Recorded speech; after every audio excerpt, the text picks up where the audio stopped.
Hello students, how are you. मैं आशा करती हूँ कि आप अपने घर पर स्वस्थ और सुरक्षित हैं। बच्चों, आज हम हमारी हिंदी की पाठ्य पुस्तक पावनी का चैप्टर नंबर 5 पढ़ने जा रहे हैं और जिसका शीर्षक है वृक्ष। बच्चों, कविता वृक्ष पढ़ने से पहले चलिए हम वृक्ष के बारे में कुछ बेसिक जान लें। इस अपनी कविता में दिए हुए इस चित्र को देखिए, ये है वृक्ष। इसको देखने से आपको पता चलेगा कि वृक्ष के कई भाग हैं, जैसे जड़, तना, फूल, फल, पत्तियां और शाखाएं। बच्चों, वृक्ष क्या है? ये हमारी तरह ही सजीव होते हैं। वृक्ष भी हमारी तरह सुख दुख अनुभव करते हैं, हमारी तरह ही सोते हैं, जागते हैं। हमारी तरह ही इनको जीवित रहने के लिए हवा, पानी और भोजन की आवश्यकता होती है।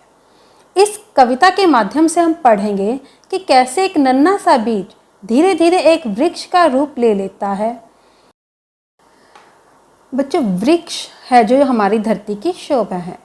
वृक्षों पर चिड़िया बसेरा करती हैं, वृक्ष हमें छाया देते हैं, बच्चे टोलियां बनाकर पेड़ों के नीचे खेलते हैं। चलिए बच्चों, अब इस कविता के माध्यम से हम वृक्ष के बारे में विस्तार से पढ़ेंगे।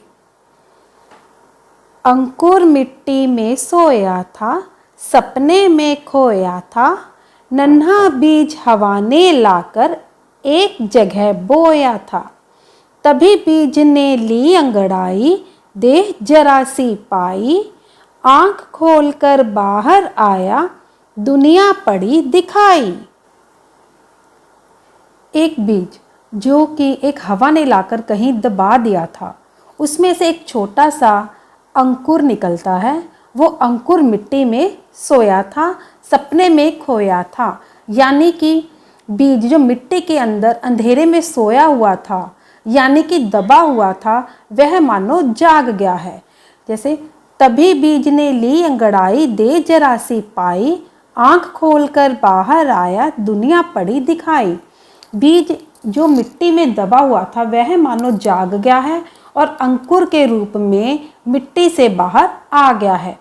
और उसको जैसे ही वो मिट्टी से बाहर आया, उसने अपनी आंखें खोली और उसको ये सारी दुनिया दिखाई दी। खाद मिली, पानी भी पाया, ऐसे जीवन आया, उधर बढ़ा इधर धरती में, नीचे उधर समाया। यानी कि इसका अर्थ है, जिस तरह हमें जीवित रहने के लिए भोजन की आवश्यकता होती है, ऐसे ही एक पौधे को बढ़ने के लिए खाद और पानी की आवश्यकता होती है। जैसे ही उस बीज को खाद और पानी मिला, वो ऊपर की ओर बढ़ने लगा। यानी कि बीज में से जब अंकुर फूटता है तो मिट्टी से ऊपर की ओर बढ़ता है और उसका एक भाग धरती के भीतर जड़ के रूप में बढ़ता है। इस प्रकार वह ऊपर नीचे दोनों ओर बढ़ता है। तने डालियां पत्ते आए और फूल मुस्काए, नन्हा बीज वृक्ष बन करके धरती पर लहराए। अब जैसे जैसे वृक्ष ग्रो करता जाता है, उस वृक्ष पर तने, डालियां, पत्ते, फूल सब खिल उठते हैं और यह एक बड़ा वृक्ष बनकर धरती पर लहराने लगता है। जीता मरता रोगी होता, दुख आने पर रोता, वृक्ष सांस लेता बढ़ता है, जगता है फिर सोता है।